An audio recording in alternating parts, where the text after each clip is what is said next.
सेबी के नए चेयरपर्सन कौन होंगे, और उस इंटरेक्शन में लक्ष्मण ने कई सारे सटल हिंट्स ड्रॉप कर दिए थे। आईएएस ऑफिसर हैं, मौजूदा सरकार में कार्यरत हैं, काफ़ी क्लियर हिंट्स थी, बातचीत से क्लियरली समझ में आ रहा था लक्ष्मण को नाम पता है। लक्ष्मण, अपडेट आ गया है।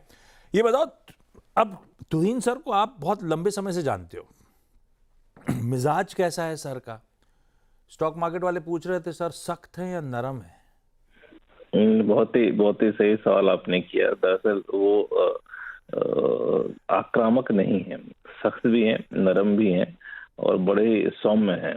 उनसे जब भी आप बात करेंगे तो आपको बड़ा अच्छा लगेगा, क्योंकि जो भी चीजों को जब प्रस्ताव आता है, जो भी चीजों को समझते हैं, बड़ी गहराई तक जाते हैं, तसल्ली से सुनते हैं, जल्दीबाजी में या फिर कोई आक्रामकता में कोई फैसला नहीं लेते हैं। बहुत ही प्लस नेगेटिव हर चीज को देख के वो फैसला लेते हैं। आपको याद होगा, ये सुर्खियों में तब रहते थे हम लोगों की नजरों में जब ये दीपम सेक्रेटरी होते थे, विनिवेश विभाग के सचिव होते थे। तो ऐसा नहीं था कि टारगेट दिया हुआ है कंपनियों को बेचना है तो आनंद फान में बेच ही दिया डालना, ऐसा बिल्कुल नहीं था।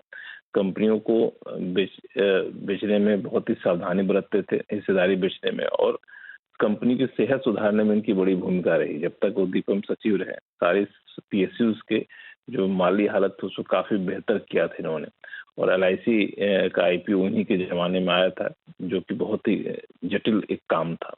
और ये 1987 बैच का आईएएस ऑफिसर है और पंजाब चंडीगढ़ में रहकर उन्होंने एमए किया इकोनॉमिक्स में, फिर यूके से एमबीए किया था और इससे पहले अलग अलग पदों पर रहे थे। और अभी रेवेन्यू डिपार्टमेंट में थे, सचिव थे, जो बजट में आपने ढेर सारे इनकम टैक्स में राहत वगैरह देखे थे, तो उसको बनाने में इनकी बड़ी भूमिका रही थी। और वित्त सचिव भी रहे थे।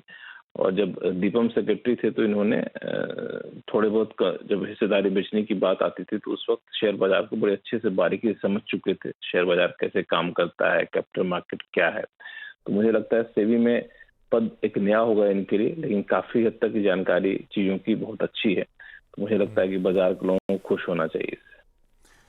बाजार के लोगों को खुश होना चाहिए। कल माधवी मैम का लास्ट डे है, 1 मार्च को, तो अब मेरे ख्याल से मंडे को तुहिन सर पदभार संभाल रहे होंगे। अच्छा लक्ष्मण, एक सवाल और है, तुहिन कांता पांडे कि तुहिन कांत पांडे? नहीं, तुहिन कांत पांडे वैसे होते हैं, लेकिन चूंकि इंग्लिश जिस जमाने में ये लोग आईएएस बने थे, उस जमाने में इंग्लिश शब्दों का ज्यादा प्रभावशाली तरीके से इस्तेमाल होता था, तो KANTA लिखा जाता था। इसी वजह से आपने देखा होगा कांता पांडे लिखते हैं। तो अपन क्या बोलेंगे? तुहिन कांता पांडे ही बोलेंगे। शक्ति कांता दास ही बोलते थे हम लोग, याद होगा आपको। तो यहाँ भी कांता ही है। ठीक है Lakshman, thank you so much जुड़ने के लिए सुबह सुबह। कल देर रात तक तो लक्ष्मण सोशल मीडिया पे आप सबको सारे डेवलपमेंट्स अपडेट कर रहे थे और सुबह उठ के हमारी फिर मदद कर रहे हैं। Lakshman, thank you.